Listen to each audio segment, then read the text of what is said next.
Contradictions of sinners. This comes up out of the book of Hebrews chapter 12 verse 3. For consider him that endured such contradictions of sinners against himself, yet should be weary and faint in your minds. Let me give you some examples. You get a word from God. Those that believe that. That you can ask God and you wait till your spirit, He'll give you a response. He'll implant a word. A word turns into a sentence, paragraph, whatever you need to answer a particular situation or question. So you get a word from the Lord. Now, it's not your opinion or idea. You've had your feelings and thoughts, and you don't see an answer. So you ask God. You wait till your spirit, by an act of your free will, you surrender your soul's feelings and thoughts, and you get a word from the Lord. Now, those around you will say things that contradict what He said to you. You'll get this more from the religious crowd than you will the secular crowd, because they have already formed their opinions and ideas from a secular viewpoint of what they think the answer is to your problem. They'll quote a bunch of Bible verses, maybe out of context, but you asked the Lord, and you searched the Word of God, and you didn't get no answer out of the letter. So you waited through your spirit for a living Word that addresses the given problem in your day and age, and He does. You get a word from the Lord, those around you say things that contradict what He said to you. Okay? Here's an example. My 1.5-year-old granddaughters, her left eye, would be taken care of. The Lord said that. She's having a problem with her left eye. Then the contradictions begin. They've been to doctors. They get the husband and wife make their opinions. My wife makes her opinion. I start forming my opinions, and the world around us starts figuring their opinions. And you go to the doctors. They give all their opinions, and you get a second opinion. You get a different opinion. I mean, it's where you get this contradiction when the Lord has said ahead of time to me that He had said to me. Let me highlight that. I will be taken care of. He said that. I mean, it's clear as a bell. I don't know how He's going to do it. When He's going to do it, He would do it. So, I learned you don't share that. You know that. You've asked. They may ask, what's your opinion? I don't have no opinion. I'll ask the Lord.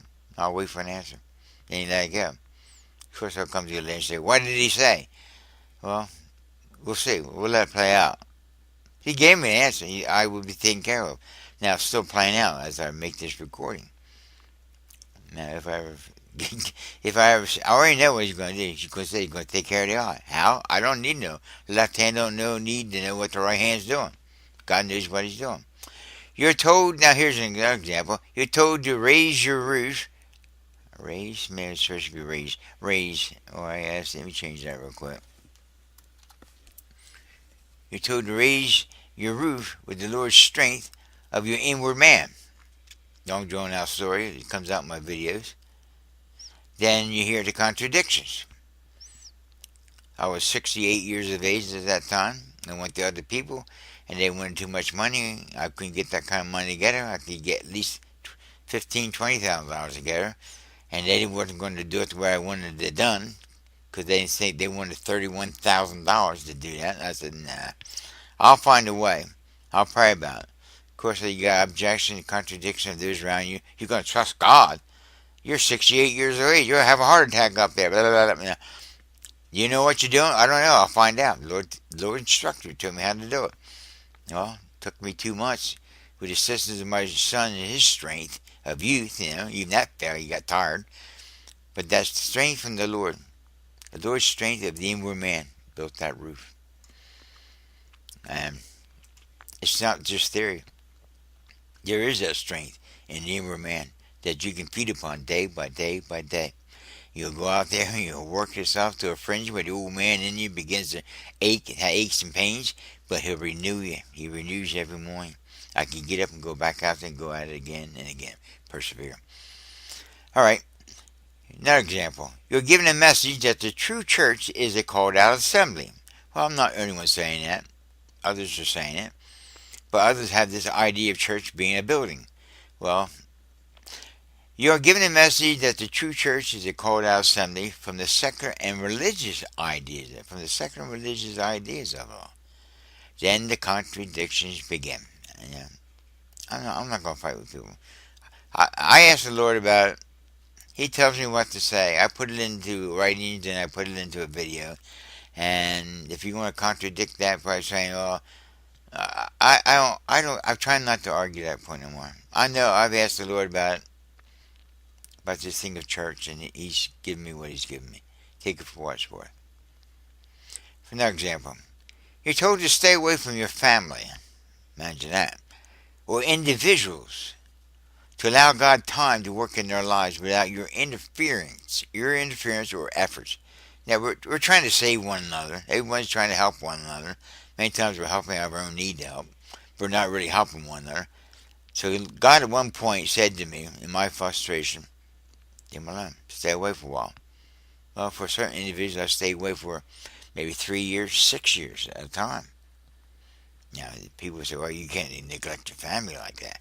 And then you're told to let it play out. Then the contradictions begin. You can't do that to your mom or your brothers or your sister. No, or you can't do that to your friend. Now, if God tells you something and that He's going to work it out, I can know that for example. I did that with certain members of my family. Stay away for 6 years.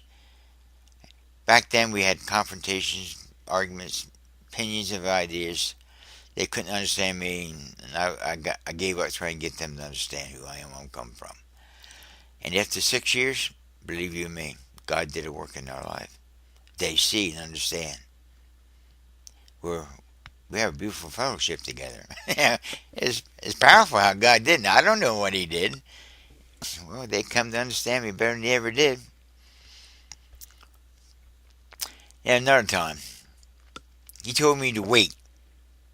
And He explained what He meant by wait without any interfering thought.